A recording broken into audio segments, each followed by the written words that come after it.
पुस्तक 6वीं, lecture number 56। ओम नमः सिद्धेभ्य, ओम नमः सिद्धेभ्य, ओम नमः सिद्धेभ्य, ओम शुद्धात्मने नमः। नमो अरिहन्ताणं, नमो सिद्धाणं, नमो आयर्याणं, नमो वच्छायाणं, नमो लोये सवसाऊणं, नम्यूणनन्तजिणम् अनन्तनाणेन दीर्घसौवट्ठम् कम्मपदे सविहत्तिम् उच्छामि जहागमं पयदो। यह श्री वीरसेनाचार्य रचित जयधोला टीका है, जो कषाय पाहुड़ तथा चूर्णी सूत्र ग्रंथों पर लिखी हुई है, जिनके कर्ता है गुणधर भट्टारक तथा यतिवृषभ आचार्य, जिन्होंने भगवान महावीर के उपदेश के अनुसार इन ग्रंथों की रचना की है। 6वीं पुस्तक, जो प्रदेश विभक्ति नाम का अर्थाधिकार है, उसमें अभी हम पृष्ठ संख्या 328 पर आ गए हैं। यहाँ जो शंका पूछी गई थी कि 2 समय कम 2 अवलिया विशेष अधिक क्यों की है, वहां से हम पढ़ेंगे। उसके पहले 327 पृष्ठ से हम देखते हैं नीचे का पैराग्राफ।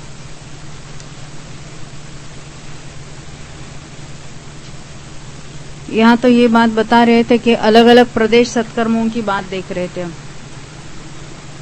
जहाँ सत्ता है उसके चरम समय में एक ही फाली बाकी है, वहां जघन्य से लेकर उत्कृष्ट तक के द्रव्य को करके हम फिर उसके नीचे उतरना है 2 समय वाले की।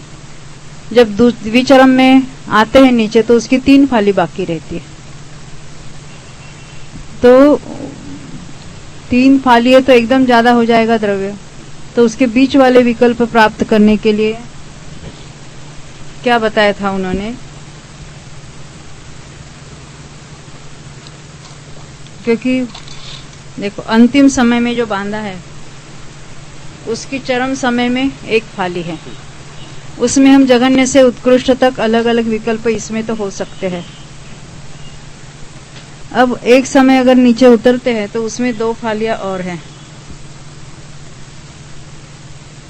तो इसको अगर उत्कृष्ट ही रखेंगे अंतिम समय वाले को, तो किसी अन्य जीव का ऐसा भी हो सकता है कि ये तीनों का मिलकर उसका द्रव्य उतना ही हो, ये पॉसिबिलिटी है। परंतु यहाँ क्या कह रहे, ये जो उत्कृष्ट द्रव्य था उसी को कम कर दो, पूरा जघन्य मत करना, बीच वाला जो कोई यथा योग्य करना। तो ये एक फाली रूप और द्विफाली रूप जो ऐसा कुछ हमने देखा था ना, जिसकी दोनों फालियां मिलकर उसका द्रव्य होगा, तो उसका इतना कम करो कि 2 फालियों का मिलकर वो एक जैसे हो जाए। कल जो हमने देखा था ना, 1 फाली शपक 2 फाली शपक, तो उसके योग हम कम करेंगे, उत्कृष्ट योग के बदले एकदम जघन्य नहीं करना, कोई मध्यम यथा योग्य योग करेंगे तो उसके 2 फालियों का मिलकर भी उतना द्रव्य हो जाएगा। ये बात बताना चाहते थे। कितना योग स्थान नीचे उतरना, उसके लिए उन्होंने अलग अलग गणित बताए। तो ऐसा लेना है कि पहले तो हमने एक ही उत्कृष्ट द्रव्य देखा था अधिक से अधिक योग वाले का, फिर अन्य ऐसे योग उसको इतना कम करो, यहाँ का योग इतना कम करो कि उसकी 2 फाली और ये एडिशनल 1 फाली भी उतनी हो जाए, इसके समान हो जाए। हाँ, इसके 1 के समान। अब ये बीच वाले भी विकल्प हमने देखी, इसका आधा करो और फिर इसको बढ़ाओ, इस तरह से उसमें से बहुत ज्यादा अंतर नहीं होता है, ये बताना चाहते थे। अब हम जो आए हैं 327 पृष्ठ पर नीचे, कल पढ़ा था, उसके 2-4 लाइन को फिर पढ़ेंगे। अब इस क्रम से जानकर, यानी हम नीचे नीचे के समयों में आ रहे हैं और नीचे नीचे के समयों में आते हुए थोड़े थोड़े अंतर से बढ़ते हुए स्थान हम देख रहे हैं। योगों को यथा योग्य एडजस्ट करके हम आगे आगे वाले स्थान मिल जाएंगे। तो इस क्रम से जानकर अपगत वेदी जीव को प्रथम जीव के चाहिए ना,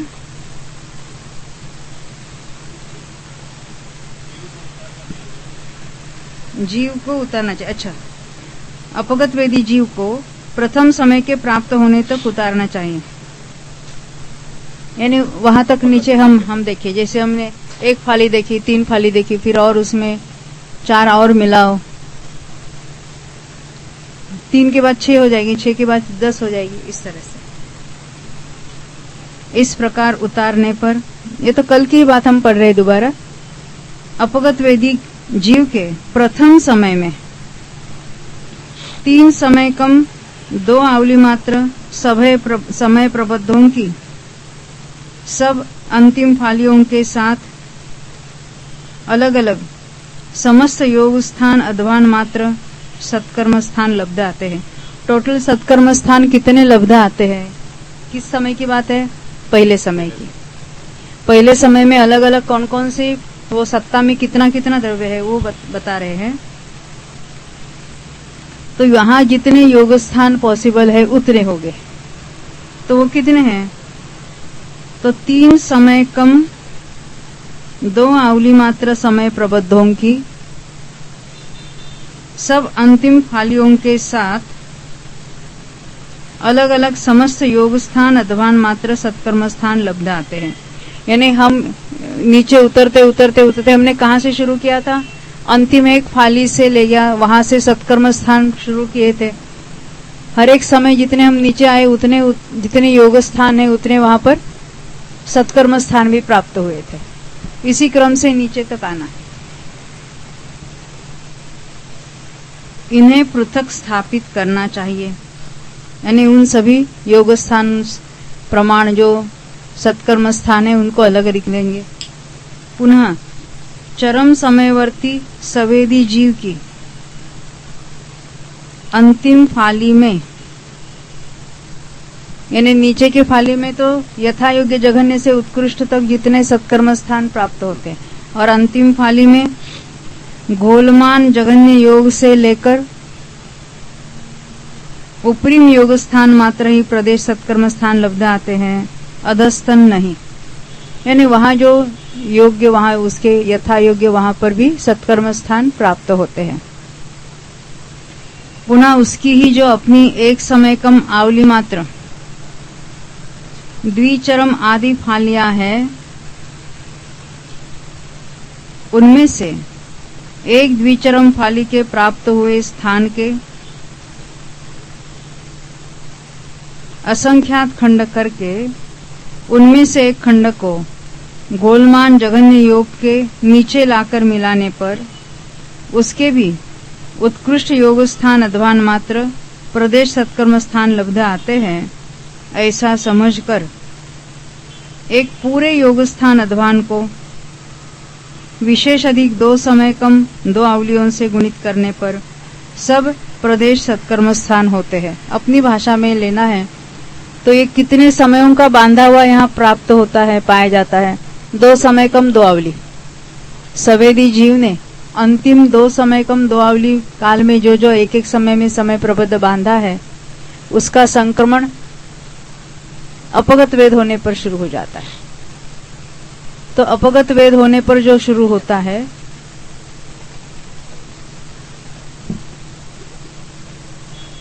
इसलिए हर समय में जितने योग स्थान है उतने अलग अलग प्रदेश सत्कर्म है। क्यों? क्योंकि योग से प्रदेशों का बंध होता है।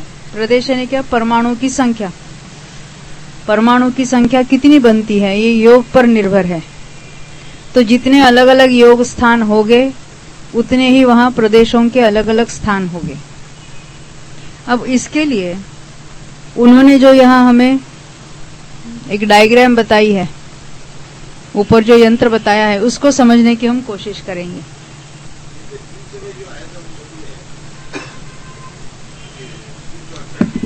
हाँ, 368 नंबर का जो पैराग्राफ है, 3 समय कम 2 आवली मात्रा समय प्रबुद्धों की सब अंतिम फालियों के साथ। अंतिम समय वाले को छोड़ा था, अंतिम समय वाले को छोड़ा था, क्योंकि उनके योग स्थान अलग अलग है। अंतिम समय में उसके जो जघन्य, वहां पर पॉसिबल जघन्य। देखो क्या कहना चाहते हैं। जब पहले बात की थी, यहाँ अपना विषय जो चल रहा है, पुरुष वेद की जब क्षपणा होती है, क्षपणा होती है, क्षय होता है 9वें गुण स्थान में, तो वहां कम से कम प्रदेशों का प्रमाण कब होता है उसकी बात अपनी चल रही थी। तो एक है सवेदी जीव, वेद का जहां तक उदय है, तो उसके 2 आवली पूर्व की बात हम करेंगे, और वेद का उदय मिटने पर, जिसको हम अपगत वेदी जीव कहते हैं, वहां की और एक बात आगे हम बढ़ेंगे। ये 2 आवली काल की बात, यहाँ वेद का उदय समाप्त हुआ, ये अपगत वेदी हुआ। यहाँ नया नया पूर्व में जो बंदे थे वो सारे यहाँ संक्रमित हो चुके हैं। यहाँ पर जो नया बंद होगा उसका उदय तो नहीं होगा, परंतु आवली बंध के बाद 1 आवली तक उसमें कुछ परिवर्तन नहीं होता है। और आवली कल हमने देखा ना, आवली क्या है, जघन्य युक्ता संख्या इतने समय है, उतने समय होने के बाद उसमें से अभी जो नया बंध होता है, तो इस तरह से उसकी निषेक रचना है। वहां पर यहाँ पर जो बंद हुआ कितने वर्षों का किया उसने? 8 साल का, 8 वर्ष का हुआ। 8 वर्ष का पुरुष वेद का यहाँ बंद किया है। एक अभी ये अंतर्मूर्त मात्र उसकी आबाधा होगी, पर बाद में तो आवली प्रमाण रह जाती है, यहाँ भी निषेक आ जाते हैं। अभी अपगत वेदी होने पर यहाँ से लेकर 1 आवली काल तक उसमें कुछ नहीं होता है। आवली काल बीत जाने पर क्या होता है, उसमें से 1 फाली है संक्रमित होती है। किस रूप से? संज्वलन क्रोध रूप से। दूसरे समय में दूसरी फाली, तीसरे समय में तीसरी फाली, चौथे समय में चौथी फाली, इस तरह से अंतिम फाली तक वहां एक एक समय में संक्रमण होता है। वो संक्रमण होने के लिए भी 1 आवली काल लगता है। आवली में पूरा अकर्म रूप हो जाता है, यानी पुरुष वेद रूप नहीं जाता होता, अभी वो क्रोध संज्वलन रूप हो जाएगा।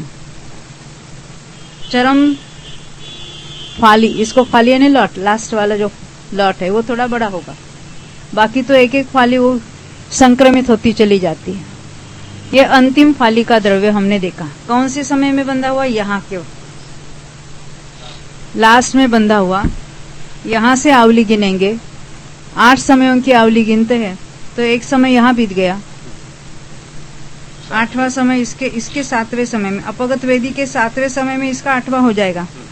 तो यहाँ उसकी बंधावली समाप्त हुई, और अपगत वेदी के अंतिम समय, आवली का अंतिम समय, वहां उसकी पहली फाली संक्रमित होगी, यानी नहीं रहेगी, संक्रमण हो जाएगा वहां पर, उसका शुरू हो गया ना संक्रमण।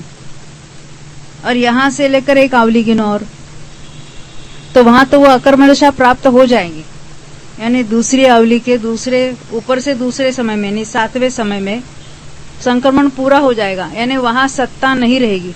तो सत्ता कब तक दिखेगी?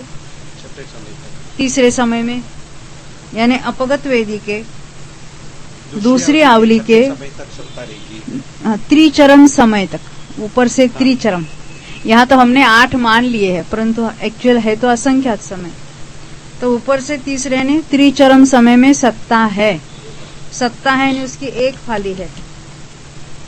अभी 1 फाली बताने के लिए हम केवल ऐसा लिखेंगे, ये 1 फाली है समझाने के लिए। अब उसके 1 समय नीचे आओ, तो वहां इसकी तो द्विचरम फाली है जो अंतिम समय में बंधा था, पर उसके पहले 1 समय जो बंधा था उसकी अंतिम फाली भी यहाँ है, तो उसकी सत्ता में 3 फालियां है अभी। अब पहला वाला जो जीव लिया था अकेला अंतिम फाली वाला, उसमें कितना द्रव्य है? तो उसकी 1 फाली गई, दूसरी फाली गई, तीसरी, चौथी, 5वीं जो गई है, तो इतनी फालियां गई है उसको, तो अभी बचा हुआ जो द्रव्य वो उसके पास है। परंतु मिनिमम पॉसिबल जघन्य द्रव्य किसके होता है? तो यहाँ पर जिसने जघन्य योग से बंध किया है, योग यहाँ जघन्य से उत्कृष्ट तक कुछ भी हो सकता है। अनिवृत्तिकरण में तो गुणस्थान में परिणाम तो समान है, कौन से? विशुद्धि के, परंतु योगों में समानता नहीं होती है, योग में वेरिएशन होता है। तो जितने वेरिएशंस यानी जितने स्थान है वहां के समय प्रबद्धों का प्रमाण अलग अलग होगा। समय प्रबद्ध किसको कहते हैं? एक समय में बांधा हुआ, एक समय में जितने अनंत परमाणु बनते हैं उसको समय प्रबद्ध कहते हैं। उस समय प्रबद्ध में से यहाँ एक एक लॉट एक एक फाली खिर गई और अंत में एक बाकी रही। तो जिसके जघन्य योग से ये आया हुआ जीव, उसके मिनिमम पॉसिबल प्रदेशों की सत्ता है, यानी परमाणु मिनिमम है। कोई और अधिक योग से आया है, उसके थोड़े ज्यादा है, और अधिक योग से, और अधिक योग से। तो योगों के जितने स्थान यहाँ संभव है उतने ही स्थान यहाँ पर है। तो ये सत्ता जो है, अपगत वेद होने पर जो सत्ताएं दिखाई दे रही है, त्रिचरम समय से लेकर नीचे तक आती है। यानी कितने समयों तक सत्ता दिख रही है? 2 समय कम 2 आवली, ये आवली और ये आवली। इसमें से ऊपर के 7-8 समय हमने निकाल दिए। आपका जो प्रश्न था यहाँ 3 समय क्यों कहा? क्योंकि जो अंतिम जो है, अंतिम फाली वाला जो एक स्थान, उसको उन्होंने अलग से बताया है। बाकी नीचे जो स्थान है, यहाँ भी 2 फाली है ना, एक समय और नीचे उतरो, 3 फालियां और बढ़ी, यानी 3 और 3 6 हो जाएगी, और नीचे आओ तो यहाँ 4 हो जाएगी, 6 और 4 10 हो जाएगी। ऐसे नीचे नीचे आते हैं तो ये सारी सत्ता में पड़ा हुआ है। अंतिम समय में जो बंदा है उसके जो योग स्थानों की संख्या अलग है। नीचे जब हम कंपेयर कर रहे हैं तो अंतिम में उत्कृष्ट होगा तो उसके नीचे यथा योग्य जघन्य होगा। वहां का जो स्थानों का प्रमाण है वो कम होगा। और अंत में हमें कंपेयर नहीं करना, उसी एक समय में जघन्य से उत्कृष्ट जो कुछ योग हो सकता है वहां भी यथा योग्य है, परंतु वो अधिक होगा, उसके स्थान अधिक होगा। हमने जो यथा योग्य बोला ना आपने, जो हमने परसों देखा था, हाँ, संडे को, तो वहाँ पे यथा योग्य ये अनंत जीव की अपेक्षा यथा योग्य हो सकता है। क्योंकि मेरे को ऐसे भी जब भी मैं पढ़ रहा था घर में, तभी मेरे को ऐसे लगा सभी स्थान हो गए योग के, क्योंकि अनंत जीव की अपेक्षा हम लोग पाली को देख रहे हैं। सभी स्थान हो गए, परंतु हम यानी 2 लगातार 2 समयों की बात कर रहे हैं। हाँ। एक ही जीव की अपेक्षा बात कर रहे हैं। हाँ। एक ही जीव के अंतिम समय का योग यहाँ सवेदी के अंतिम में बंधा है और उसके एक पूर्व समय में उसी जीव ने बांधा है। उसका यहाँ पे यथा तो कौन से जघन्य से लेकर वो उत्कृष्ट तक जा सकता है? मोस्ट मिनिमम जो है वहां से डायरेक्ट ऊपर का हो सकता है तो नहीं हो सकता है, उसके बीच में कुछ योग स्थान होते होते ऊपर चढ़ेगा वो। एक ही जीव के लगातार 2 समयों की बात है, यानी इमीडिएट यहाँ कुछ विशिष्ट योग था और अभी इसको मैक्सिमम हुआ है। तो क्या जो ओग जघन्य था वहां से एकदम जंप करके वो मैक्सिमम नहीं हो सकता। नीचे के कुछ स्थान छूट जाते हैं, उतने उसके नहीं हो सकते। तो यथा योग्य जघन्य से उत्कृष्ट हो सकता है। एक जीव के लगातार 2 समयों की बात है। इसीलिए अंतिम समय में जो है, अंतिम समय में उसको चेंज होना नहीं है। यहाँ नाना जीवों की अपेक्षा है। और उसके पहले किसी एक जीव के लगातार 2 समयों में जघन्य से उत्कृष्ट में जो उसका योग बदलता है, उसमें यथा योग्य शब्द लगाना है। अंतिम तो अनंत नाना अलग अलग योगों की अपेक्षा यहाँ के योग जो जघन्य से उत्कृष्ट तक कुछ भी हो सकता है। इसलिए यहाँ भी उसको चरम समय वाले को अलग रखा, चरम यानी अंतिम समय वाले को अलग रखा। उसमें योगों के स्थान ज्यादा हो सकेंगे इसलिए। तो इस तरह से यहाँ प्रदेशों के अलग अलग स्थान यानी वेरिएशंस हमें प्राप्त होते हैं।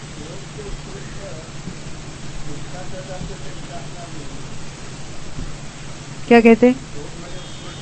योग में उत्कृष्ट। हाँ हाँ,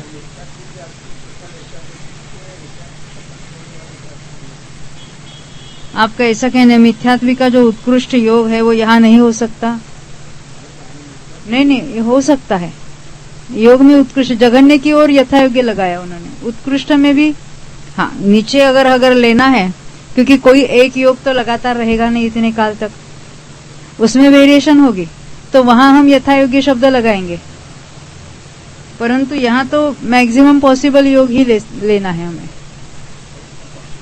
हाँ, हो पॉसिबल है वहां पर। इसीलिए मैंने कल शाम को भी पूछा था कि हमने सुबह देखा था वो श्रेणी के असंख्यात विभाग थे, यहाँ शाम को हम हाँ। जो देख रहे हैं असंख्यात लोक प्रमाण योग स्थान देखो देख रहे हैं। यहाँ वहाँ वहाँ पे आपने जो एक्सप्लेनेशन दिया वो तो बराबर था, हाँ। पर यहाँ पे क्वेश्चन वही था कि इतने योग के स्थान जो मिथ्यात्व के होते हैं उसको भी इतना ही हो सकता है। हाँ, हो सकते हैं, योगों के स्थान हो सकते हैं, क्योंकि योगों के स्थान मिथ्यात्व से कुछ लेना देना नहीं है। योग कुछ मिथ्य गुण स्थानों पर योग निर्भर नहीं है। योग जघन्य से उत्कृष्ट तक जो हो सकते हैं, हाँ, एकेंद्रिय द्विंद्रिय आदि में वेरिएशन हो सकता है। तो संगी पंचेंद्रियों के योग्य जो योग है वो यहाँ पर भी हो सकते हैं। वो पूरा योग वो सब हाँ लेते हैं, क्योंकि वो हमने देखा नहीं, किसी एक स्थान में ज्यादा समय तक नहीं टिकता। वो एक ही योग उसके लगातार कितने समय तक हो सकता है, किसी के 2 समय हर 8 समय में और मैक्सिमम 8 समय, फिर भी उत्कृष्ट योग में 8 समय तक नहीं रह सकता। देखो योग के वेरिएशंस और समयों के वेरिएशंस अगर हमको देखना है, मैक्सिमम 5 समय तक रह सकता है, मैक्सिमम 8 समय तक तो रहता है, नहीं परंतु 8 समय वाले उत्कृष्ट योग नहीं रहते। उत्कृष्ट में 2 ही समय रहेगा। देखो ये उत्कृष्ट योग में रहने के समय, ये समय बता रहे, ये मैक्सिमम समय ने 8 समय, ये किसमें हो गए, मध्यवर्ती कोई किसी योग में इतने संभव है।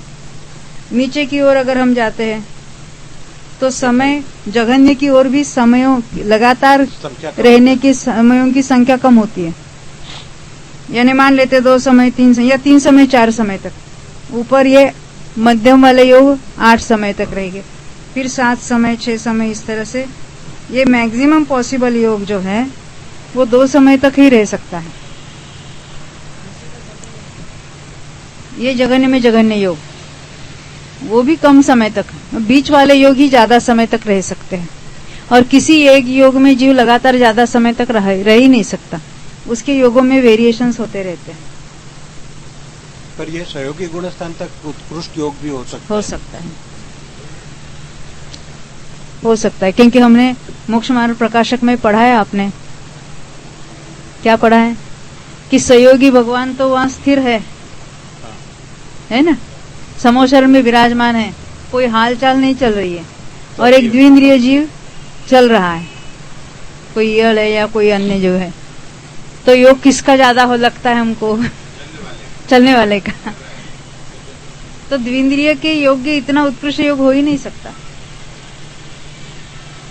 और पंचेंद्रियों में जो जघन्य योग भी उससे ज्यादा है। हर एक एकेंद्रिय से पंचेंद्रिय तक के जो योगों की वेरिएशन है वो अपने अपने अलग अलग है। यहाँ जो हम देख रहे हैं वो पंचेंद्रियों में ही जघन्य से उत्कृष्ट तक लगाना है हमको, क्योंकि लगातार योगों के स्थान गिनने हैं हमको। तो पंचेंद्रियों के योग्य ये जघन्य हो गए।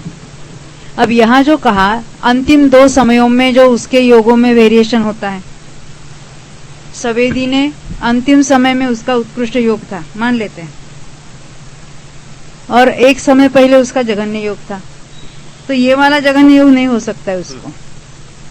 मिनिमम पॉसिबल से एकदम डायरेक्ट ये नहीं हो सकता, बीच वाला कोई यथा योग्य होगा उसका जघन्य। तो इतने ये जो स्थान है उसके वेरिएशंस हो गए। नीचे के जो इसके असंख्यात भाग प्रमाण जो नीचे के स्थान है, उतना अध्वान यानी उतना उसका जो आयाम है, लंबाई है, वो कम है उसके लिए। तो यथा स्थानों का प्रमाण फिर भी जगत श्रेणी के असंख्यात भाग प्रमाण हो गए। स्थान कह रहे हो, स्थान यानी वेरिएशंस। और कल शाम को जो बात आई थी वो है योगों के अविभाग प्रतिच्छेद, योग की शक्ति नापने के यूनिट। यहाँ तो हम इतना ही कह रहे कि इसका जघन्य, इसका उत्कृष्ट है, इसना 1 प्रक्षेप ज्यादा है, 2 प्रक्षेप ज्यादा है, परंतु उसको एक्चुअल अविभाग प्रतिच्छेदों में गिनेंगे तो उसकी वैल्यू कुछ अलग होगी। योग तो है विभावी परिणाम, जो योग का कंपन। हाँ, योग का कंपन है, विभाव है। कषायों की मंदता है, वो हम लोग को ये योग की अपेक्षा नहीं, पर वो जो मंदता होती है कषायों की, वो अपेक्षा जीव के गुणस्थान में। हाँ, जीव के ऊपर के गुण, आपका कहना है जीव के ऊपर के गुणस्थानों में कषायों की मंदता होती चली जाती है। तो क्या योगों की भी नहीं होती? हाँ, योगों की योगों की मंदता नहीं होती, कषायों की अपेक्षा उसके लेशा के नाम पद लेंगे। हाँ। नीचे के चौथे गुणस्थान तक तो 6 लेशा होती है, 5वें 6ठे 7वें में तो 3 शुभ ही होती है। शुक्ल लेशा। हाँ, और ऊपर शुक्ल लेशा होती है।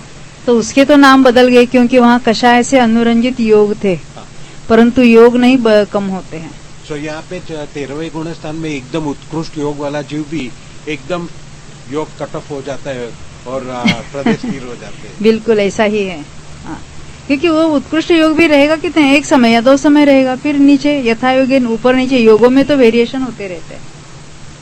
योग कुछ कषायों का कार्य नहीं है। योगों में किसका निमित्त है? मुनि का है क्या? नहीं, क्योंकि वो तो सहयोग केवली के तो कोई 4 घातियां है ही नहीं है। आघातीय में ही वो शरीर नाम कर्म के उदय से योग होता है। तो यहाँ भी योगों में वेरिएशन हो गए, उसके कारण परमाणु की संख्या में वेरिएशन होता है। जीव को जो कुछ निमित्तपना बनता है परमाणु की संख्या से नहीं होता, अनुभाग से होता है। और अनुभाग कषायों के कारण बनता है। हाँ, केवली के तो स्थिति बंध भी नहीं है और अनुभाग बंध भी नहीं है, बस परमाणु आते हैं। और वहां तो क्या है, देखो हमारे जो परमाणु आते हैं कितने कर्मों में डिस्ट्रीब्यूट होते हैं। अभी आयु को छोड़ दो, 7 में हो गए, और केवली के कितने कर्मों में डिस्ट्रीब्यूट पूरा समय प्रबद्ध, और वो भी रुकता नहीं, चला जाता है, बनता नहीं है ना। आया और चला गया उसी समय, ख्याल में आती है। तो योगों से कुछ नहीं उसमें। फिर हम तो क्या करना चाहते हैं, मनोवचन काय का योग को संभालो, संभालने के एकदम स्थिर बैठ जाओ तो योग कम हो जाएगा ऐसा लगता है, वो नहीं है। वहां तो उसकी अन्य जो प्रवृत्ति है ना, उस प्रवृत्ति को रोककर आत्मा में स्थिर होने की बात है। देखो इसका एक उदाहरण देता हूँ मैं। हमें एक बहन मिली थी, उसको बात करते करते ऐसे हाथ ऐसा किए बगैर वो बोल ही नहीं सकती थी। यानी हम जैसे चुपचाप ऐसा बोलते वैसा नहीं, वो कुछ ना कुछ हाथ का हालचाल तो होती थी। तो उसको ऐसा लगा मनोवचन का है कि योग होता है, तो मेरे को बहुत योग बनता होगा ना। ये मान्यता क्या है कि ये हम सब लेके ना मन क्या बोलते हैं कि ये 3 त्रियोग संभाल के हमको आत्मा का अनुभव करना है। तो बोले मेरे को तो ऐसा हो रहा है, अब क्या करें। अब पूरा अभ्यास नहीं होता है तो ऐसी कुछ खोटी खोटी मान्यताएं हो जाती है।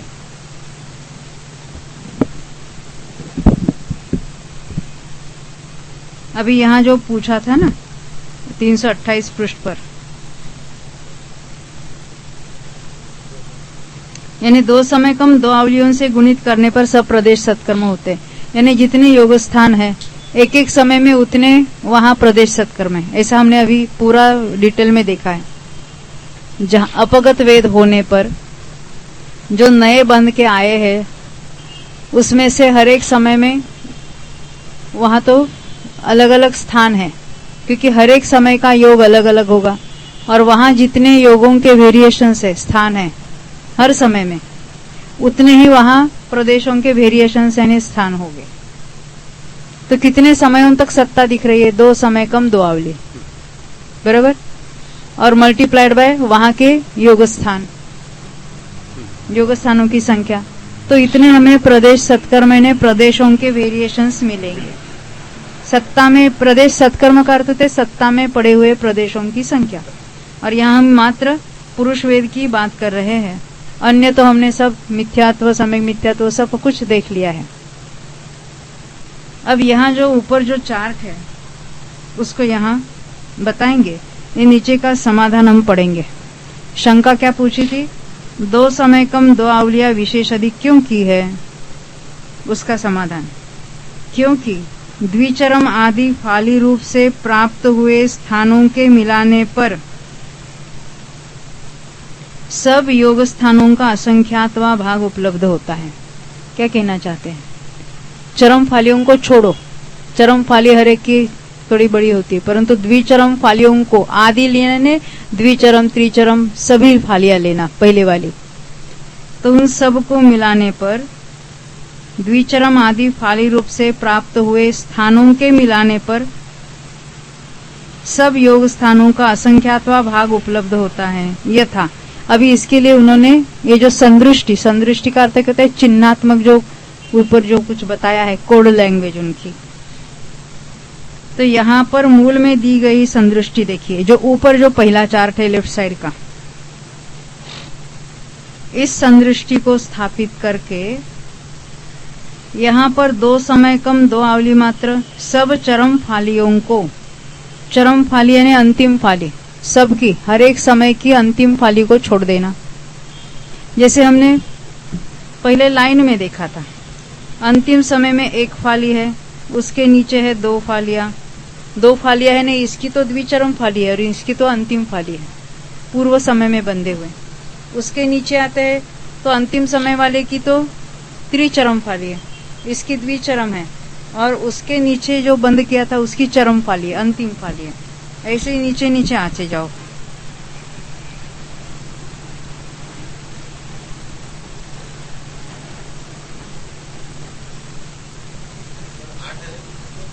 कहाँ 7-8 तक लाना है ना नीचे। हाँ, फिर नीचे 0-0 करेंगे, यानी वहाँ पूरा समय प्रबद्ध है। हाँ, आगे तो 8-8 ही रहेगी, यानी उसके आगे बढ़ाते जाना और यहाँ 0-0 करना। 6 बार 0 है ना। अभी आगे समझना, इसके आगे आगे फालिया।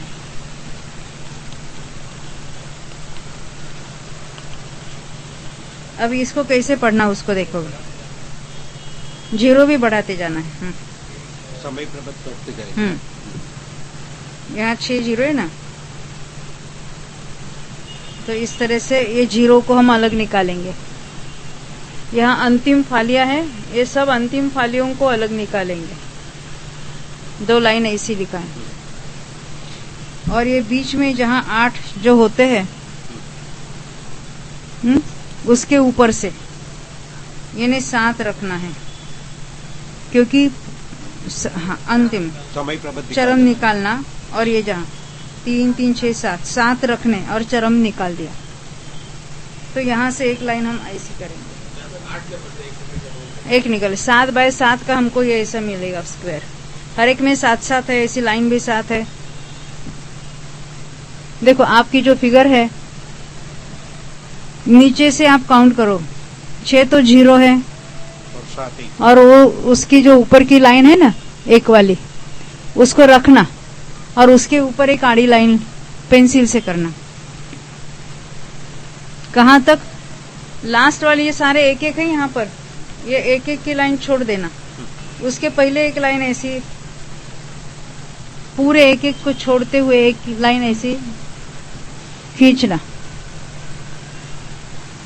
तो नीचे के जो है ना, ये डायमंड शेप आएगा, परंतु हर एक लाइन में 7 है और ऐसी 7 लाइन है। वो डायमंड शेप के बदले उसको स्क्वायर कर दो, तो ये ऐसा दिखेगा जो बाजू में उसकी फिगर है। हमने सबको नहीं लिया, किसको छोड़ा है? 0 सारे शून्यों को छोड़ दिया है, सभी चरम फालियों को छोड़ा है, क्योंकि हमको द्विचरम आदि फालियों को ही काउंट करना है। चरम फालियों को यहाँ लेना ही नहीं। ये पूरी लाइन है, ये हम यहाँ से काट देंगे चरम फालियों की, क्योंकि हर एक लाइन के राइट साइड में जो है वो सारे चरम फालियां है। ख्याल में आई बात इतनी? तो चरम फालियों को निकाला और नीचे के 7 लाइन में, हर एक लाइन में हमको 7-7 मिले, तो 7 बाय 7 का स्क्वायर मिल गया हमको। यहाँ तक बात ख्याल में आई? अब आगे पढ़ेंगे, फिर आगे की संदृष्टि बताएंगे। देखो, इस संदृष्टि को स्थापित करके समाधान की तीसरी लाइन, यहाँ पर 2 समय कम 2 आवली मात्र सब चरम फालियों को और सब शून्यों को अलग करके, राइट साइड की जो अंतिम फालियों की लाइन है वो कितनी है? 14 बार है ना, 1-1 ऐसे तिरछा आप काउंट करो उसको। 14 यानी 2 समय कम 2 आवली। हमने आवली 8 समयों की मानी है, तो 14 हमारे पास आ गए। उनको अलग निकालना है, और सभी शून्यों को भी अलग निकाला हमने। हाँ, शून्य, अभी शून्य जो है ना, 6 का संकलन गंधन करो। हाँ, 42 21 हो जाएंगे। 21। हाँ, अब इतनी तो बात, यहाँ तक तो स्क्वायर मिले। अभी ऊपर की जो लाइनें हैं वो बाकी है, इसके ऊपर की लाइनें बाकी है। अभी देखो हमारे पास अभी इतना बचा। नीचे तो हमने 7 बाय 7 का स्क्वायर कर दिया, ऊपर भी हमने चरम फालियों को तो अलग निकाल ही दिया था। अभी हमारे पास ये पोजीशन है, कैसी है थोड़ा मैं यहाँ लिख दूं, एक एक लिखूं ना तो आपके उसमें भी देख सकते हैं। ये चरम फाली को निकाल कर मैं लिख रहा हूँ, तो चरम को निकालेंगे तो एक एक के वर्टिकली कितनी हो जाएगी, 6 ही लाइन हो जाएगी। 7वीं है वो तो चरम 6 हो जाएगी ना। हाँ, उस पहले चरम को हटाकर मैं लिख रही हूँ तो 6 हो जाएगी, बरोबर। 1 2 3 4 5 6, 1 2 3, हाँ 1 रह गया। हाँ, इतना हमारे पास बचा है। चरम को निकाल दिया था हमने पहले ही, तो इस तरह से हमारे पास बचा है। और दूसरा क्या बचा है, हमने अभी 7 बाय 7 का स्क्वायर किया था, बरोबर। इतना हमारे पास है। प्रेरणा बेन, ये 7 और ये 7, एक कम मावली का स्क्वायर हमारे पास है, और अभी हमारे पास ऊपर इतने बचे हैं। ये सारे द्विचरम आदि फालिया है। अभी हम उसको इक्वलाइज करेंगे, हम पढ़ेंगे फिर उसको करेंगे। देख,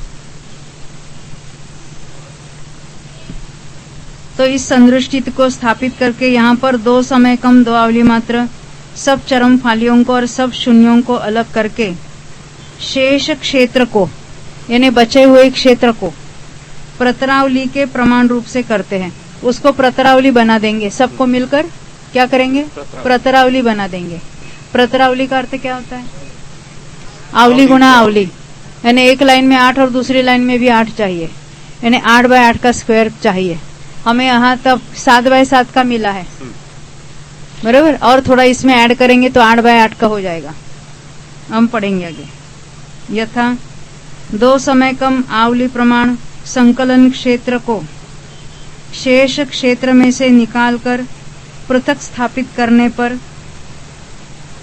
ये वाला ये पृथक स्थापित किया, कितना है 2 समय कम आवली, और यहाँ भी 2 समय कम आवली, 6 और 6 है ना इसमें। उसका संकलन क्षेत्र क्यों कहा,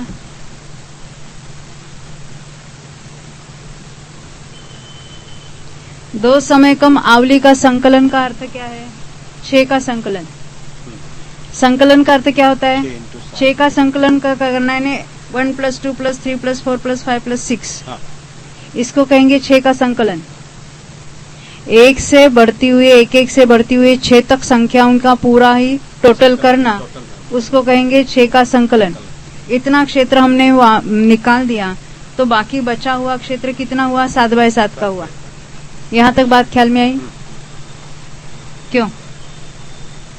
चरम फालियों को पहले ही निकाल दिया था, सभी जीरों को फिर निकाल दिया था, ऊपर का इतना क्षेत्र बाकी बाहर निकाला था, तो नीचे तो डायमंड शेप था, उसको हमने स्क्वायर कर दिया। तो 2 समय कम आवली प्रमाण संकलन क्षेत्र को, ये संकलन क्षेत्र का अर्थ समझ में आया ना, यानी ये ऊपर से जो तिरछा जो है वो उसका संकलन क्षेत्र, यानी चरम फालियों को अलग निकालेंगे तो ऊपर का जो ट्रायंगल बचता है वो है 2 कम आवली का संकलन क्षेत्र।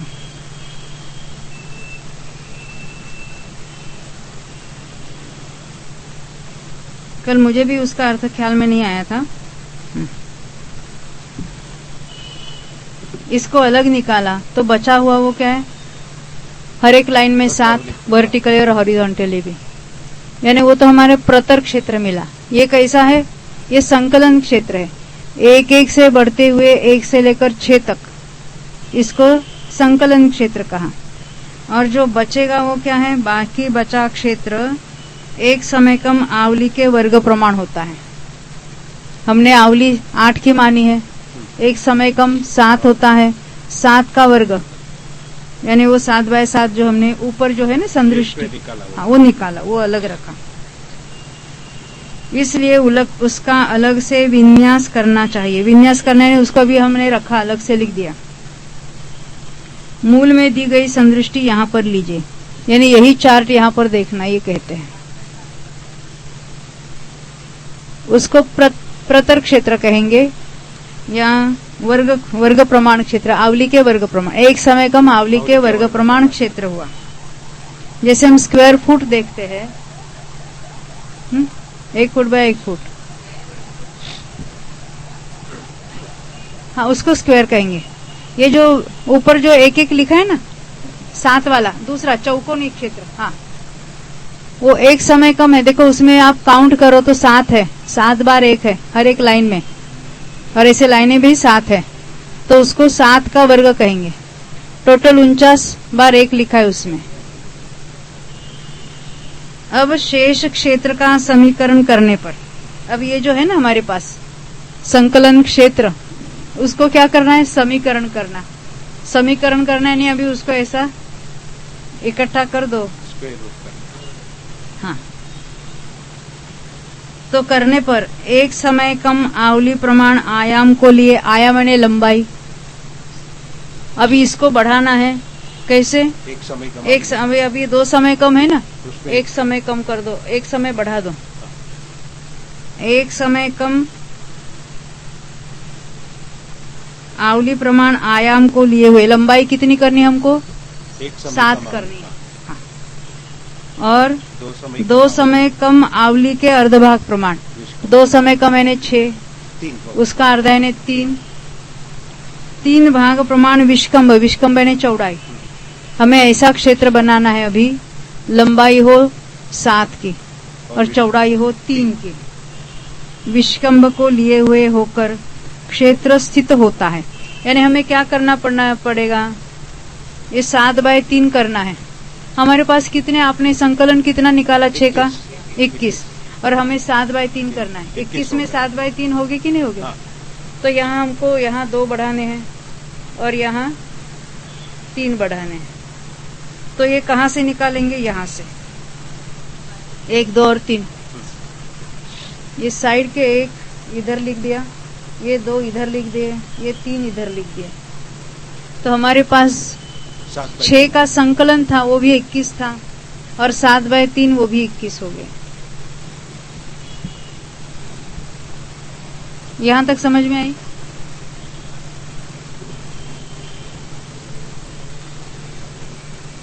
देखो 6 का संकलन कितना है? 21,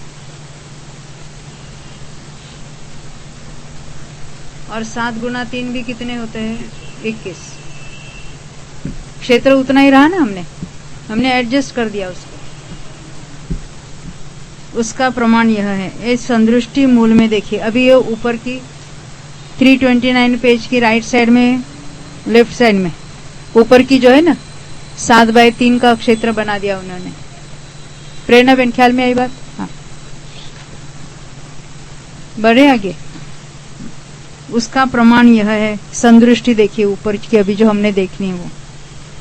पुनः यहाँ पर एक समय कम आवली प्रमाण आयाम वाली 2 फालियों को ग्रहण करके, अभी हमारे पास ये तो अभी हमने 7/3 का क्षेत्र बनाया। पहले हमारे पास कौन सा निकाला था हमने? अलग समय कम आवली प्रमाण 7/7 का था ना, यहाँ 7 और यहाँ 7, 7/7 का था क्षेत्र, वर्ग प्रमाण क्षेत्र था। अभी हमें 7/3 मिले, इसमें से ये 7 यहाँ लिख दो, बरोबर? 7 के ऊपर 7, ये 7 यहाँ लिख दो। क्या होगा? यहाँ एक 8/8 नहीं होता, यहाँ एक कम बढ़ता है, यहाँ एक कम है, दोनों लाइन में एक कम है। ये शॉर्ट है ना, यहाँ पर 7/7 का हमने पीस जोड़ दिया। अभी देखो यहाँ ऊपर यहाँ एक 7 की, ये सारी आड़ी लाइन 7 की है, उसमें एक लाइन यहाँ जोड़ दी। वर्टिकली भी 7 की, यहाँ भी एक लाइन जोड़ी। यहाँ कुछ नहीं है, यहाँ ये खाली है, ये देखो यहाँ खाली दिखा है आपके फिगर में राइट साइड में। हाँ 0 लिखा, वहाँ कुछ नहीं है। हाँ देखो फिर पढ़ेंगे। यहाँ पर एक समय कम आवली प्रमाण आयाम वाली यानी 7 वाली 2 फालियों को ग्रहण करके पहले के क्षेत्र के दोनों ही पार्श्वों में, पार्श्व यानी दोनों ही बाजू में फाड़ कर मिला देने पर, यहाँ से फाड़ा ना हमने, ये यहाँ से एक रिबन निकाल यहाँ डाल दी हमने, जोड़ दी। दोनों ही पार्श्वों में आवली प्रमाण आयाम वाला तथा शेष 2 पार्श्वों में एक समय कम आवली प्रमाण क्षेत्र स्थित होता है। यानी यहाँ जोड़ दिया तो यहाँ तो 7 का 8 हो गया, एक पार्श्व में 8 हो गया क्योंकि हमने इधर ऊपर ऐसे जोड़ दिया। अब देखे ये भी 7 का 8 हो गया, परंतु ये कितना रहा? 7 ही रहा। हाँ, ये 7 ही रहा क्योंकि इसमें एक कम है, और यहाँ ऐसा भी ये 7 ही रहा। 2 पार्श्वों में तो 8-8 हो गए और 2 पार्श्वों में 7-7 ही रहेंगे, बरोबर।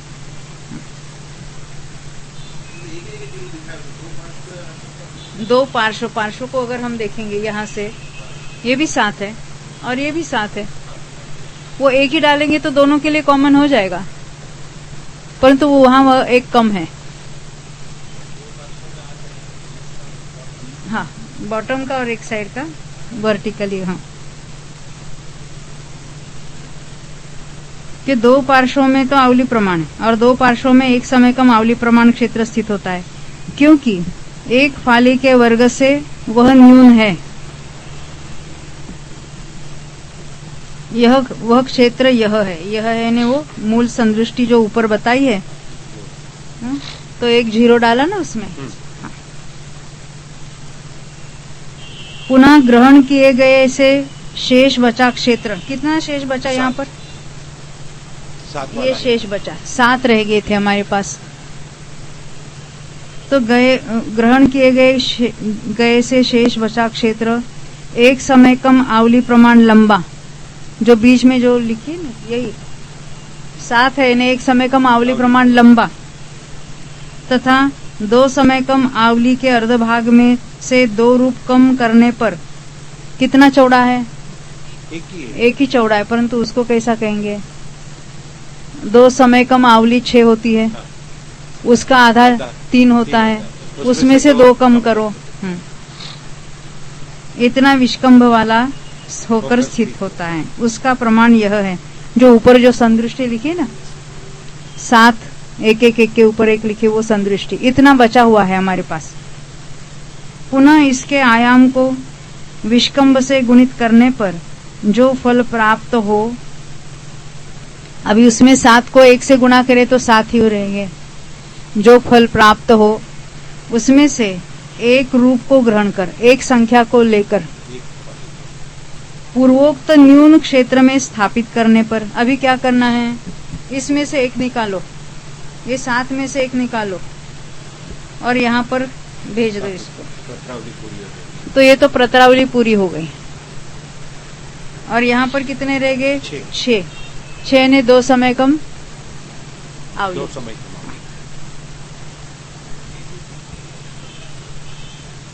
हाँ हाँ संदृष्टि में, हाँ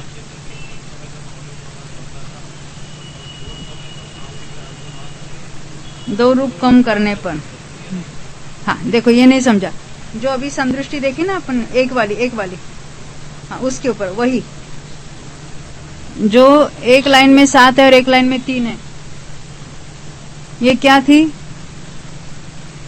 एक समय कम आवली इंटू एक समय कम आवली प्रमाण लंबी थी, बरोबर, और आवली के आगे तो, और 2 समय कम आवली के अर्ध भाग चौड़ी थी। हाँ उसमें से 2 रूप कम किए हमने, चौड़ाई में से 2 रूप कम कर दिए, 3 में से 2 निकाले ना। ये हमारे पास ऐसे थे ना,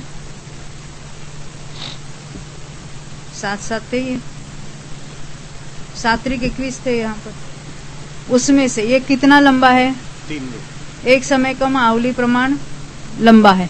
हाँ। और ऐसा कितना है? दो समय कम आवली का अर्धभाग प्रमाण है। जो 2 समय कम आवली के अर्धभाग था उसमें से 2 रूप कम कर दिए। यहाँ तो हमारे पास 3 ही है, मूल में तो असंख्यात में संख्या जाएगी, उसमें से 2 कम करना है। तो ये देखो, हमने वो नीचे वाला स्क्वायर निकाला तो ऊपर के ऐसे ट्रायंगल रह गया था। हाँ, तो उसमें से हमने 7 और ऐसे 3 की लाइन कर दी, बराबर है ना।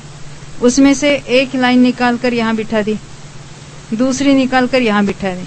कितना बचा? इतना बचा। ये बचा कितना समझाने के लिए क्या बता रहे हैं, तो एक कम आवली प्रमाण लंबा और चौड़ा कितना? एक ही है, हमारे गणित में एक है, क्योंकि हमने आवली 8 की माननी थी। तो उसको कैसा गिनेंगे? तो पहले कितना था? 2 समय कम आवली का अर्धभाग था, उसमें से 2 कम कर दिए। आवली को हम 8 के बदले 16 मानेंगे, तो आवली में से 2 कम कर दो, 14 हो गए। उसका अर्धभाग 7 होगा, उसमें से 2 कम करो, 5 हो गए। तो आवली तो होती है असंख्यात की, इसलिए यहाँ वो प्रमाण बताया। तो हमारे पास ये 7 बार एक एक रह गए। यहाँ एक कम था, वहां हमने भेज दिया एक। अब यहाँ 6 ही रह गए। वो कितना रहेगा? 2 समय कम आवली नहीं, 2 समय कम आवली का आधा में से 2 कम कर दिए। हाँ, यानी उसकी लंबाई चौड़ाई बताएंगे। इतना रह गया हमारे पास बाकी। अब कुछ नहीं, वो सादिक में आ जाएगा।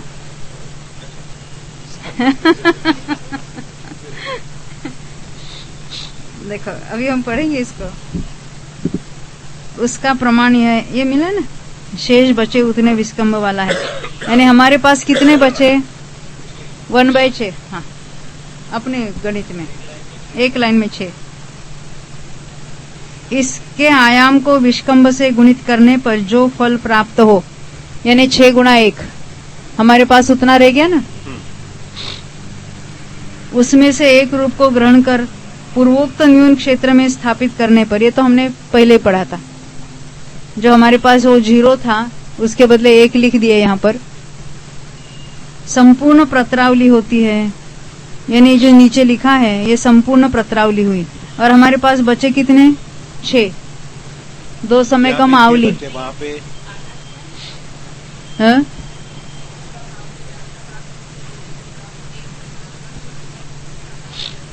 देखो, उतना विस्कंभ हमारे पास, वो विस्कंभ 1 का है। मूल में कितना था? 2 समय कम आवली के अर्धभाग में 2 कम। अभी हमने 16 की आवली देख के तो वो 5, आधा भाग तो कितना आया? 7 आया। उसमें 2 कम करो तो 5 आए, तो वहां का विस्कंभ 5 हो जाएगा। हमने 8 की आवली मानी है, इसलिए वहां एक प्रमाण आता है, परंतु उसको फॉर्मूला में डालना है तो कैसे कहेंगे? फॉर्मूला क्या कहेंगे? 2 समय कम आवली का आधा, उसमें से 2 कम, वही उसका विस्कंभ है। हमारे यहाँ वो 1 आता है, और ऐसे हाइट उसकी 6 रहती है, यानी 2 समय कम आवली रहती है। तो हमारे पास कितना क्षेत्र बचा? 2 समय कम आवली के आधे। हाँ, एक बाजू 2 समय कम आवली और दूसरी बाजू विस्कंभ 2 समय कम आवली के आधे में से 2 कम। ये उसका इतना क्षेत्र एक्स्ट्रा रह गया, और बाकी क्या बन गया हमारे पास? पूरी प्रत्रावली बन गई।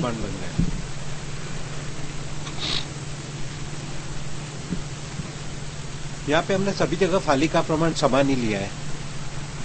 द्वितीयादि फालियों को समान लिया, इसलिए चरम फालियों को निकाल दिया था सबको। हमको तो चरम फालियों के प्रमाण से करना था ना। हाँ। तो द्वितीयादि फालियों को लिया और मान लिया वो समान है, क्योंकि ये सारे चरम फाली को छोड़ देते हुआ बाकी सारी ये द्वितीयादि फालियां हैं। किसी की द्विचरम है, किसी की त्रिचरम है, इस तरह से ये फालियां हैं।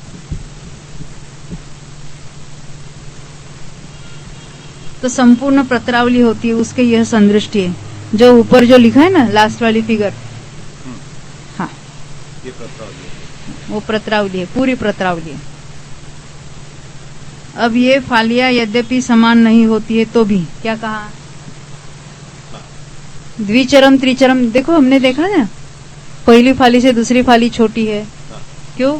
पहली फाली यानी पहला जो लॉट निकला है वो कैसे निकला था? देखो पूरा एक समय प्रबद्ध जो होता है जिसको हम सकल प्रक्षेप कहेंगे। तो ये सकल प्रक्षेप यानी जितना संक्रमित होने वाला है वो सकल प्रक्षेप, उसको अधप प्रवृत्त भागहार जो 9 हमने मान लिया था उसको भाग देंगे तो प्रथम फाली आती है, यानी पहला लॉट जो संक्रमित होता है। फिर जो बचा है कैसे बचा हुआ? सकल प्रक्षेप में से इसको माइनस कर दो, जो गया उसको माइनस कर दो, जो बचा है उसको वापस 9 से भाग दो, जो आएगा वो द्वितीय फाली। फिर उसको माइनस कर दो, बचे हुए द्रव्य को फिर 9 से भाग दो, वो तीसरी फाली।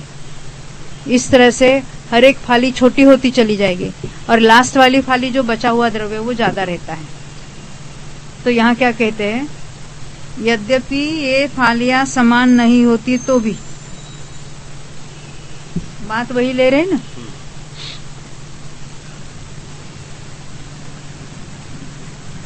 बुद्धि से द्विचरम फाली के समान है ऐसा ग्रहण करना चाहिए, ये मूल बात।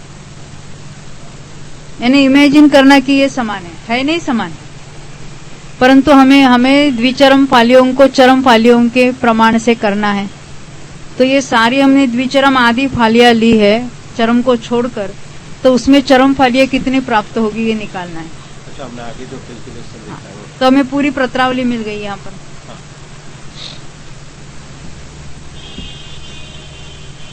पुनः इनको अंतिम फाली के प्रमाण रूप से करते हैं। क्या हमारे पास कितनी द्विचरम फालियां मिली? हमने समान मानकर प्रत्रावली प्रमाण, तो उसमें द्विचरम फालियां, तो एक चरम फाली में द्विचरम फालियां कितनी होती है? 8। 8 द्विचरम की एक चरम मिलती है, तो ये 8 8 64 की कितनी होगी? आवली प्रमाण होगी कि नहीं? हाँ। तो इनको अंतिम फाली के प्रमाण रूप से करते हैं। यथा एक कम चरम फाली तो 64 की कितनी, ऐसे ही करना है। हाँ, ऐसे ही एक कम अधप प्रवृत्त प्रमाण द्विचरम फालियों की 8 की, अधप प्रवृत्त भागार हमने 9 मान लिया है, तो 8 द्विचरम फालियों की यदि एक चरम फाली होती है, 8 द्विच की एक चरम, तो उत्कृष्ट योग स्थान के प्रक्षेप भागार प्रमाण द्विचरम फालियों की कितनी चरम फालियां प्राप्त होती है? इस प्रकार फल राशि से गुणित इच्छा राशि में, ये फल राशि इच्छा राशि क्या होती है? जो हम कोई भी त्रैराशिक करते हैं ना, जैसे 1 डजन में 12 वस्तु होती है, तो 6 डजन में कितनी होती है? तो इसको कहेंगे प्रमाण राशि। यह है फल राशि, जिसका उत्तर निकालना है वो है इच्छा राशि, और जो लब्ध आए उसको कहेंगे लब्ध राशि। तो हमेशा इसका गुणाकार होता है। हम इच्छा राशि और फल राशि का गुणाकार करेंगे, प्रमाण राशि से भाग देंगे, तो हमें उत्तर मिलेगा, लब्ध राशि आएगी। तो इस प्रकार फल राशि से गुणित इच्छा राशि में प्रमाण राशि का भाग देने पर एक कम अधस्तन भागार का उत्कृष्ट योग स्थान के प्रक्षेप भागार में भाग देने पर, उत्कृष्ट योग स्थान के जितने जो स्थान है ना ऊपर चढ़ के, वहां एक खंड प्रमाण चरम फालियां प्राप्त होती है। ये तो उन्होंने योग स्थान के द्वारा बताए हैं, योग स्थान के द्वारा जितने योग स्थान वहां उत्कृष्ट तक प्राप्त होते हैं, उतने वहां पर चरम फालियां, यानी 8 द्विचरम की एक चरम, तो यहाँ के जितने योग स्थान है उतने कितने, ये पूछ रहे हैं। अब यदि एक द्विचरम फाली के समस्त योग स्थान अध्वान को, एक द्विचरम फाली के समस्त योग स्थान अध्वान का अर्थ क्या है? द्विचरम में पॉसिबल जितने वहां पर योग स्थान हो सकते उतने, ख्याल में आती है बात? वहां का कोई जघन्य से लेकर उत्कृष्ट यथा योग्य जितना हो सकता है उसको कहेंगे अध्वान। स्थानों का प्रमाण उसको कहेंगे यहाँ अध्वान। तो उसको कहेंगे योग स्थान अध्वान। तो यदि एक द्विचरम फाली के समस्त योग स्थान अध्वान को एक कम अदप प्रवृत्त से भाजित कर, यानी 8 से हम भाग देंगे, वहां एक भाग प्रमाण चरम फालियां प्राप्त होती है। तो यही हमने जो पहले ये एवरेज कर पहला जो हमने देखा था ना, हाँ। पहला फॉर्मूला, पहला त्रैराशिक क्या था? 8 द्विचरम की एक चरम, तो योग स्थान प्रमाण अध्वान की कितनी, ये निकाला था। यही फिर रिपीट कर रहे हैं। एक द्विचरम फाली के समस्त योग स्थान अध्वान को एक कम अदप प्रवृत्त से भाजित कर, ये जो हमने त्रैराशिक किया था उसमें इसी पद्धति से निकाला।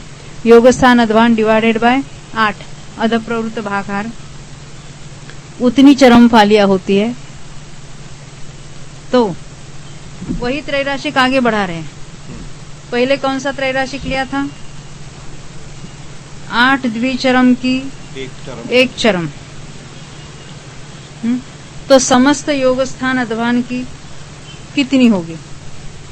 अब कहते समस्त योग स्थान अध्वान की इतनी होती है, तो आगे देखते हैं। तो हाँ, समस्त योग स्थान अध्वान को एक कम अदप प्रवृत्त से भाजित करने पर, क्योंकि हमने ऐसा निकालना, योग स्थान डिवाइडेड बाय 8 मल्टीप्लाइड बाय 1 है, तो कहे नहीं कहे समान है, तो इतनी यहाँ पर मिलती है। कितनी मिलती है? योग स्थान अध्वान डिवाइडेड बाय 8, यानी अदप प्रवृत्त, एक कम अदप प्रवृत्त भागा,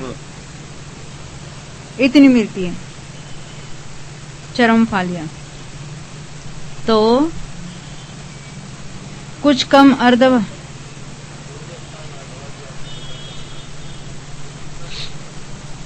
वो जघन्य से लेकर उत्कृष्ट तक यथा योग्य जो कुछ, अभी तो हम इतना ही लेंगे।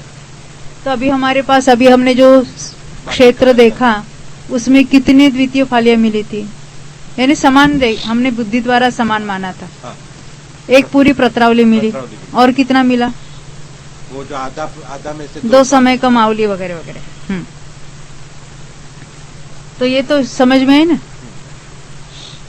समस्त योग स्थान अध्वान में योग स्थान अध्वान डिवाइडेड बाय 1 कम अदप प्रवृत्त भागार से भाग देते, इतनी चरम फालियां मिलती है। तो आगे का त्रैराशिक देखो, कुछ कम अर्ध भाग अधिक प्रत्रावली मात्र द्विचरमों में क्या प्राप्त होगा? अभी प्रत्रावली पूरी निकाली, और एक यहाँ पे कुछ कम अर्ध भाग अधिक क्यों कहा? कुछ कम अर्ध भाग है ना, आवली का अर्ध भाग वापस अधिक प्रत्रावली प्रत्रावली प्लस कुछ कम अर्ध। हाँ, अच्छा, एक प्रत्रावली अलग है। हाँ, 6 जो बाकी थे ना, तो उसमें क्या होगा? हमें अभी जो प्राप्त हुआ था द्विचरम फालिया वो सादिक ले लेना, कुछ अधिक हुआ। हाँ।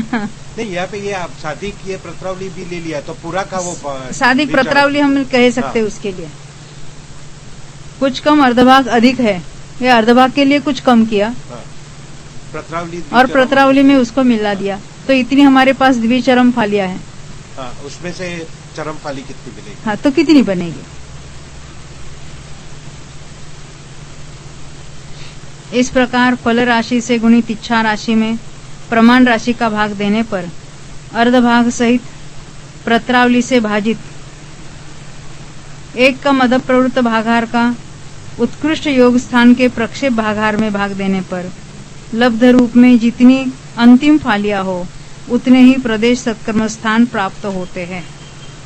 यानी वहां की भाषा अपने समझ में नहीं आई, परंतु ये त्रैराशिक है। फिर से दोबारा, पहले हमने एक त्रैराशिक किया था। कौन सा? हमेशा जो करते आए थे, 8 द्विचरम की एक चरम होती है, तो समस्त योग स्थान अध्वान की कितनी होगी?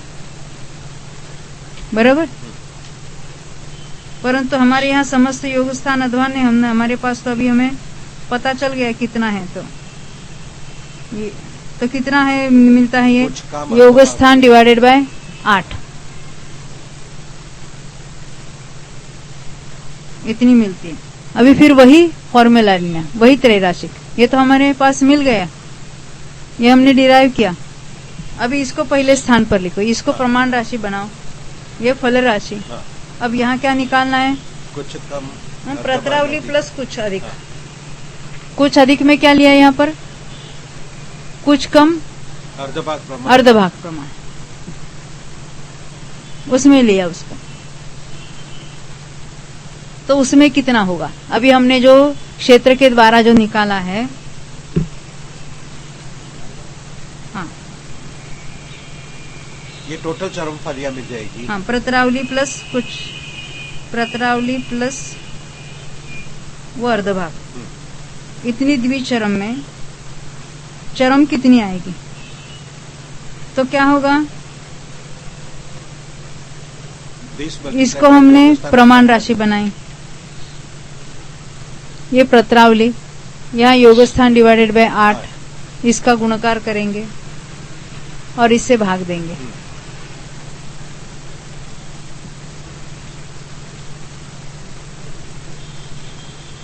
देखो, योगस्थान अध्वान मल्टीप्लाइड बाय 8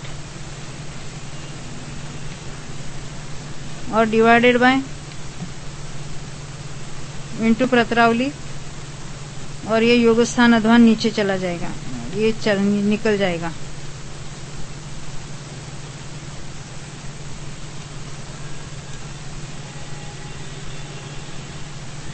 तो यहाँ क्या लिखते देखो, 330 पृष्ठ पर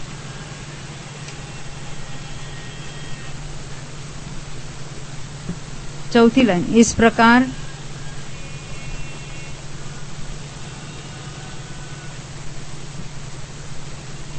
हाँ, भाग देने पर, प्रमाण राशि का भाग देने पर अर्धभाग सहित प्रत्रावली से भाजित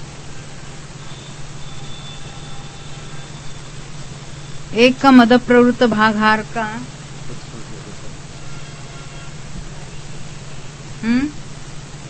यहाँ प्रत्रावली,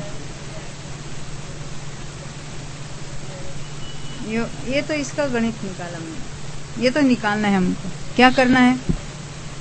इच्छा राशि और फल राशि को गुणा करना और डिवाइडेड बाय योगस्थान करना। तो प्रमाण राशि का भाग देने पर अर्धभाग सहित प्रत्रावली से भाजित एक का मद प्रवृत्त भागाहार का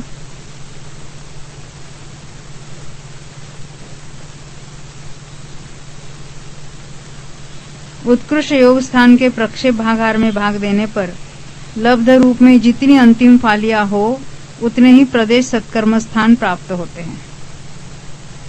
ये त्रैराशिक क्या करना वो लेना, फिर वो उसकी साधिक प्रत्रावली प्रमाण हम लोग कौन? हाँ, साधिक प्रत्रावली प्रमाण द्विचरम फालिया है, उसमें अंतिम फालिया कितनी होगी? ये बीच वाला भूल जाओ ना, ये बीच वाला स्टेप ही भूल जाओ। हमारे पास डायरेक्ट आ सकता है, 8 द्विचरम की एक चरम होती है, तो इतनी की कितनी होगी? उनको तो वो सारे अध्वान बीच में लाने थे, इसलिए उसको यहाँ पर उन्होंने रजू कर दिया।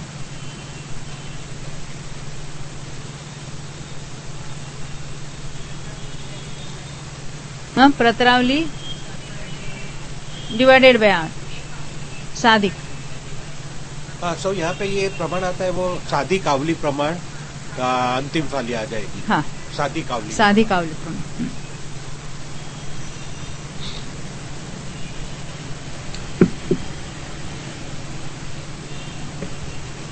प्रश्न क्या पूछा था? 328 पर देखो,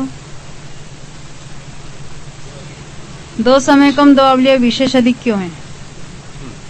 साधिक क्यों है? वो साधिक का प्रमाण मिल गया।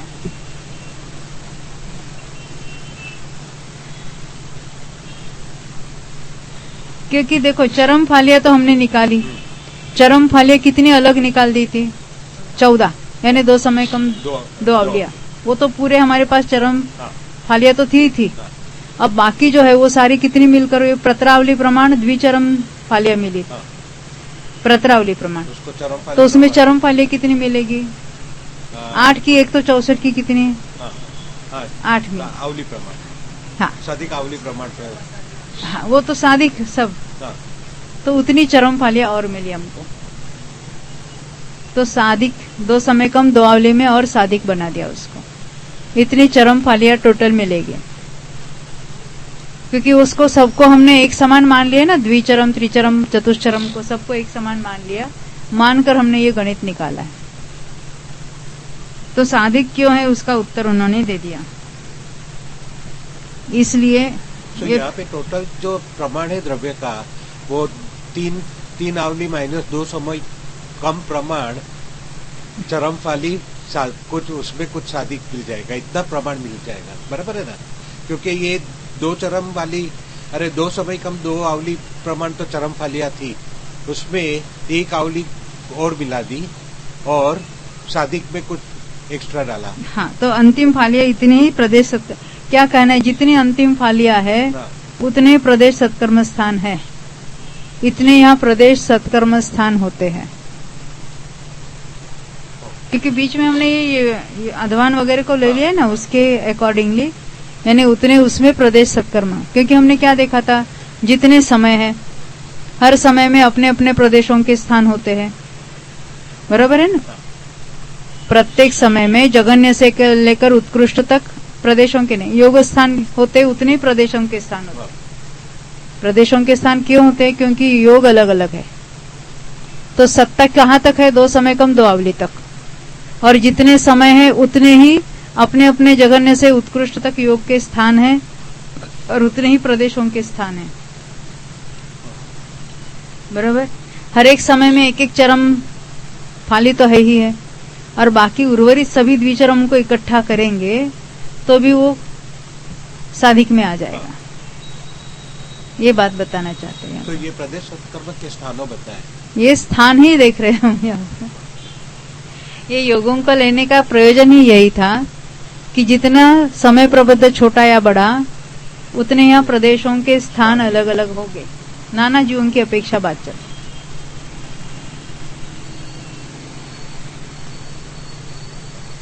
थोड़ा कठिन लगेगा भाई आपको विषय, और ये भी है ना, पुस्तक अभी समाप्त होने को आई है बहुत सारी, अभी थोड़े दिन में नया विषय शुरू होगा तो सबके लिए नया होगा।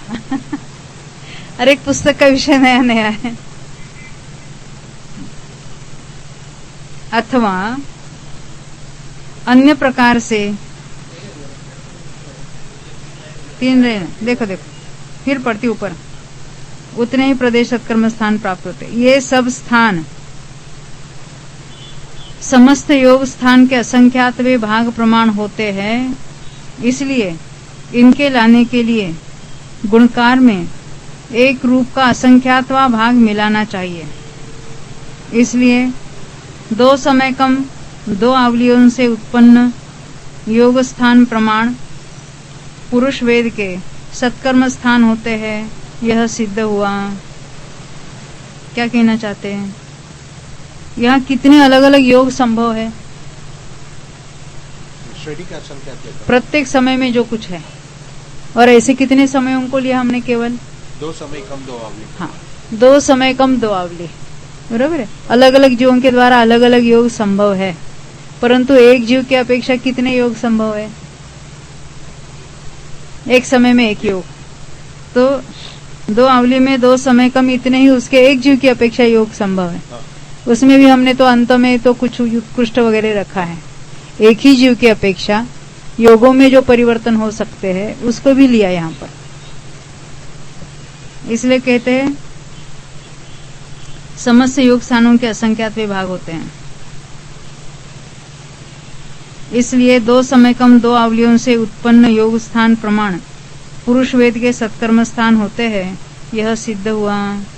यहाँ पे ये जो सत्कर्म स्थान बता रहे हैं, हमने आगे जो मिथ्यात्व में उसमें स्पर्धक की अपेक्षा जो बात की थी, हाँ। वहाँ पे वो यहाँ पे ये अपेक्षा क्यों बात नहीं हो रही है? हाँ, आपने ये प्रश्न पहले भी पूछा था। हाँ। मिथ्यात्व में जो जघन्य सत्कर्म कहाँ पर होता है, तो जो मिथ्या दृष्टि है, हाँ।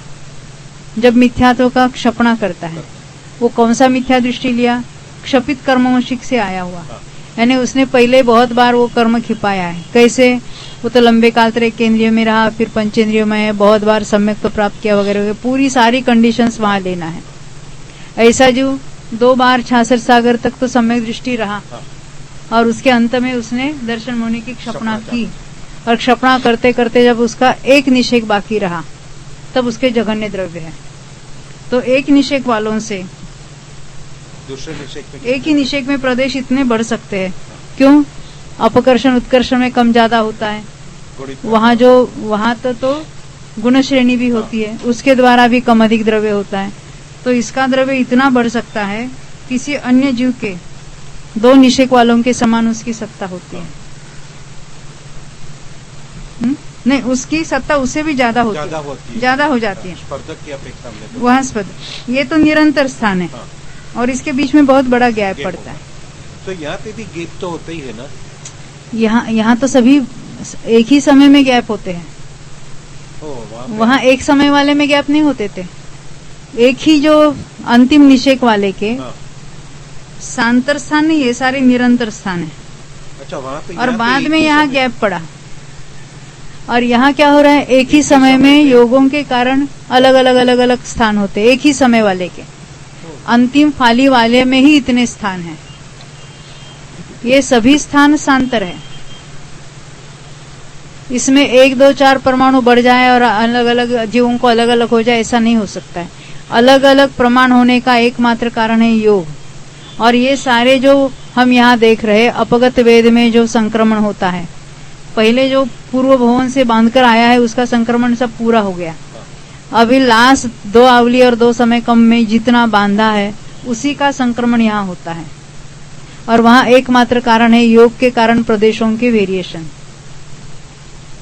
इसलिए यहाँ एकमात्र योग को लिया है कारण में।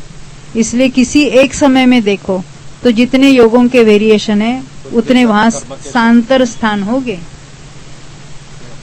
बढ़ते हुए कंटिन्यूस स्थान है ही नहीं है। अभी क्लियर हुआ ना? पूछते जाना तो ज्यादा हमारा भी क्लियर होगा। आगे बढ़ेंगे अभी।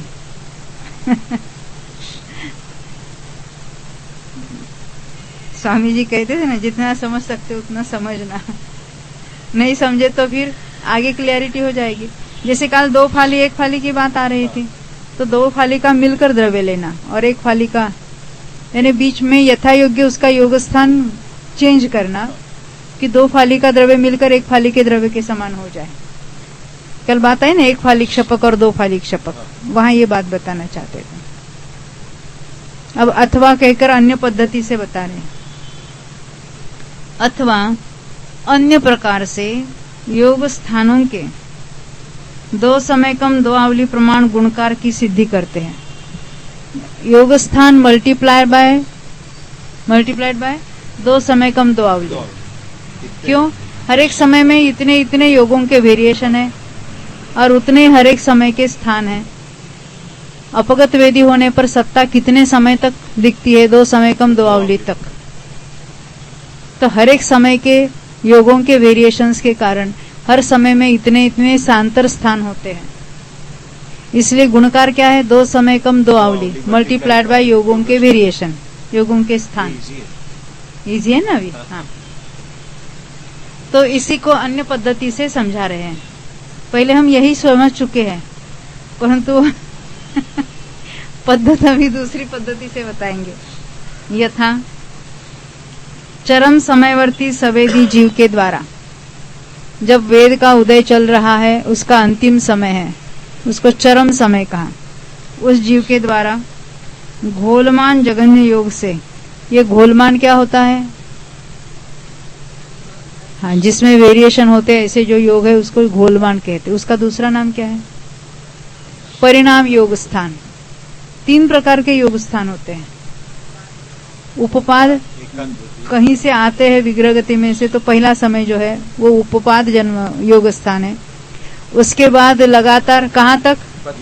शरीर पर्याप्ति पूरी होने तक, एक समय पूर्व तक, वो तो योग बिल्कुल स्टीप राइज होता है, एकांत वृद्धि कहते हैं, एकांत अनुवृद्धि योग स्थान। उसके बाद परिणाम योग स्थान, उसी को घोलमान कहते हैं। उसमें वेरिएशन होते हैं, कम भी होता है, ज्यादा भी होता है, उतना का भी उतना भी रह सकता है। ये जो हमने देखा था ना, उतना का उतना रहता है, 2 समय से लेकर 8 समय तक पॉसिबिलिटी। उसको कहेंगे अवस्थित। तो ये कम होना, अधिक होना या उतना ही रहना, ये किसमें पॉसिबल है?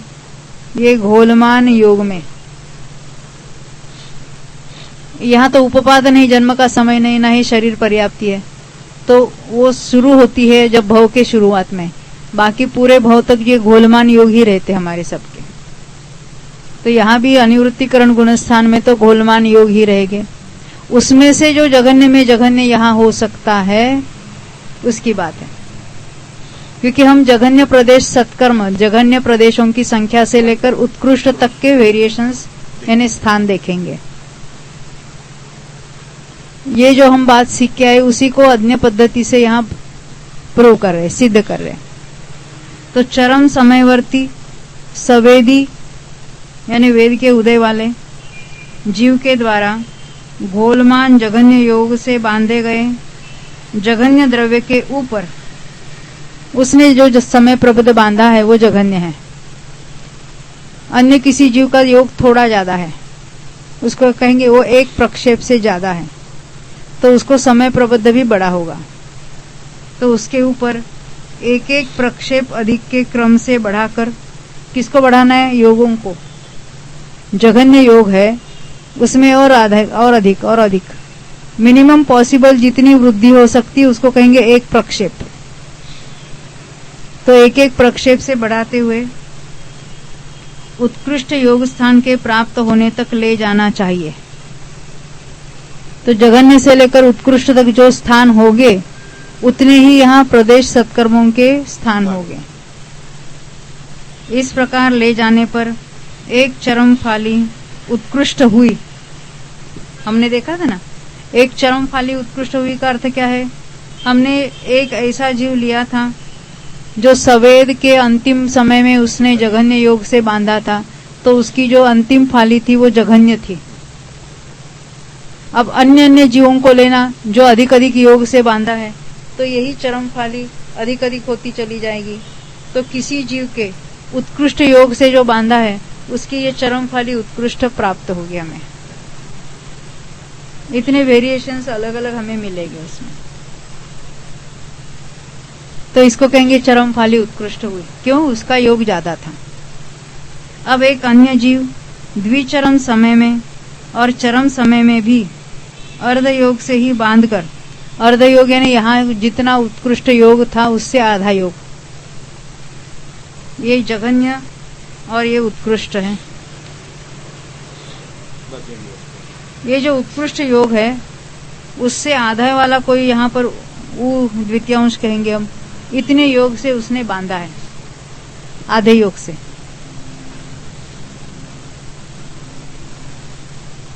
द्विचरम समय में और चरम समय में भी अर्ध योग से ही बांधकर, द्विचरम समय में भी उतना ही बांधा, यानी द्विचरम समय में भी उसकी यहाँ की जो अंतिम फाली होगी योग उतना ही है, तो ये फाली और ये फाली उसकी समान होगी। यहाँ अर्ध योग से बांधा ना उसने, तो ये जो फाली और द्विचरम समय वाले की अंतिम फाली ये तो समान होगी, योग समान है उन दोनों का। अर्ध योग से ही बांधकर पुनः अधिकृत द्विचरम समय में अवस्थित है। अधिकृत द्विचरम यानी सत्ता वाला द्विचरम समय, जिसकी सत्ता में 3 फालियां दिख रही है। ये कुछ ख्याल में आता है? 3 फाली वाला लेना। एक समय नीचे उतरे ना हम, तो उसकी सत्ता में 3 फालियां है। अंतिम समय में बंधे हुए की ये 2 फालियां है, उसके पूर्व समय में बंधे हुए की 1 फाली है। ये भी उसने उत्कृष्ट योग नहीं, उससे आधा, उत्कृष्ट योग के आधे योग से बांधा था, और यहाँ भी वही योग था। तो ये भी चरम फाली है, ये भी पूर्व समय वाले की चरम फाली है। दोनों का योग समान है तो 2 फालियां भी समान होगी। डिफरेंस कहाँ होगा? यहाँ पर ये भी आधे योग से ही बांधी है उसने, बराबर।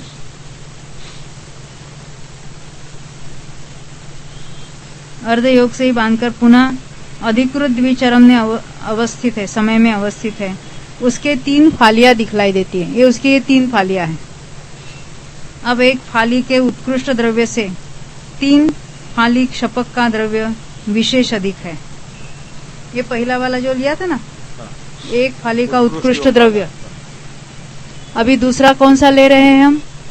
अर्ध योग वाला आया है और उसके पास 3 फालियां हैं, उसका द्रव्य विशेष अधिक। फिर भी उसका द्रव्य विशेष अधिक में ही जाएगा, ज्यादा नहीं हो जाएगा। ये बात बताना चाहते हैं, क्योंकि उसने कम योग से बांधा है, तो उसकी ये फालियां भी छोटी छोटी है, और ये भी उसकी, ये तो चरम फाली है, द्विचरम तो उसके 1/8 भाग होगी, तो थोड़ी ही अधिक है। देखो आधे योग से बांधा है ना, तो ये आधा हो जाएगा।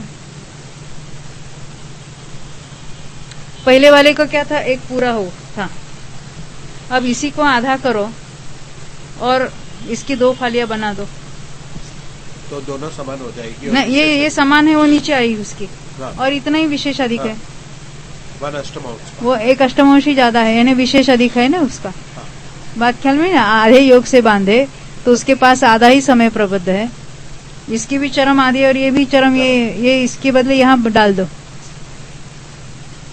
तो दोनों की चरम, एक की पूरी थी उसके बदले 2 चरम मिल गई हमको, आधे योग से बांधा इसलिए, और ये जितना है वो तो हमें एडिशनल विशेष अधिक में मिल गया।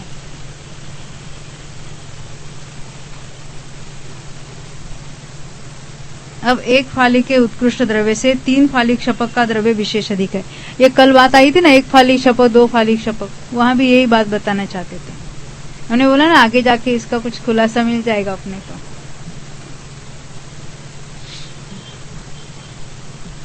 अभी यही बात फिर कल पढ़ेंगे हम, 370 पॉइंट से फिर दोबारा पढ़ेंगे। हाँ, जावानी के ज्ञान ते सूझे लो कालो, सोवाणी मस्तक नवो सदा देत होनो। अश्विन भाई। ब्रह्मोरियंताणम नमो सिद्धाणम नमो आर्याणम नमो वज्रायणम नमो लोहे संपत्सावणम। ब्रह्मोरियंताणम नमो सिद्धाणम नमो आर्याणम नमो वज्रायणम नमो